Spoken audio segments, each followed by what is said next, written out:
जेहने मास्टर तेहने विद्यार्थी। एकटा स्कूल ने मास्टर साहब पढ़बैत रहथिन तो विद्यार्थी के किछु होमवर्क देलखिन याद कऽ कऽ लाबऽके लेल। आइ देलखिन और काल्हि खना एलखिन क्लास में तो विद्यार्थी से कहलखिन जे रे छौड़ा सब तोरा सबके जे काल्हि खन देलियौ याद कऽ कऽ लाबऽके लेल से याद कऽ कऽ लेले।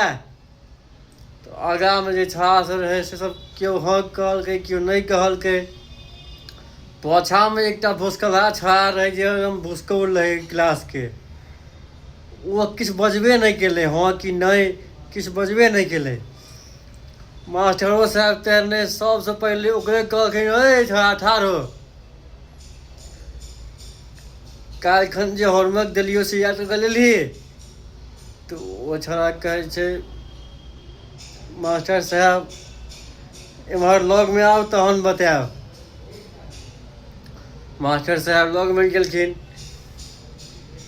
वो छौड़ा एकटा पर्ची पर किछु लिखने रहे जे मास्टर साहब के हाथ के थमा देवे। मास्टर साहब लग में एलखिन, मास्टर साहब के हाथ में वो पर्ची थमा देलकै। मास्टर साहब सोझे पछिलका गियर लगा के बैक गियर में पाछे हाथे से चल गया, जाकर अपना कुर्सी पर जाकर बैस गया। कुर्सी पर जाकर बैस गया। उनकर जहाँ टाइम खत्म भ गए तो पाछे में घूमले शीशी से आके निकल के क्लास से चल गया अपना ऑफिस में। जते पढ़ाकू सब विद्यार्थी सब जते अहिलका छौड़ा से रहे वो छौड़ा के पाछा पड़ गए। रे छौड़ा तू की केलही की लिख कर देलहीन जे मास्टर साहब ने पढ़ेलखिन ने हमरा सबके सुनलखिन ने तोरा किछु कहलखिन ने हमरा किछु कहलखिन। टाइम बीतले मास्टर साहब चलि गेलखिन की लिख के देलहीन। तो छौड़ा कहै छै सबके जान बचा देलियो है। अरे जान बचेला से ठीक छै लिखल ही की तू ओइमें।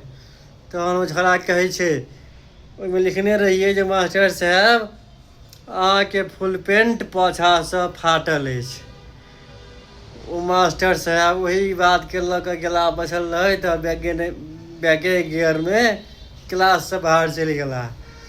तो एहन एहन मास्टर एहन एहन विद्यार्थी सब होइ छै गामक सरकारी स्कूल सबके कि अपने सबके केहन लागल ई बात से अपने सब कमेंट में जरूर बतेबाक कोशिश करब। जय मिथिला जय मैथिली।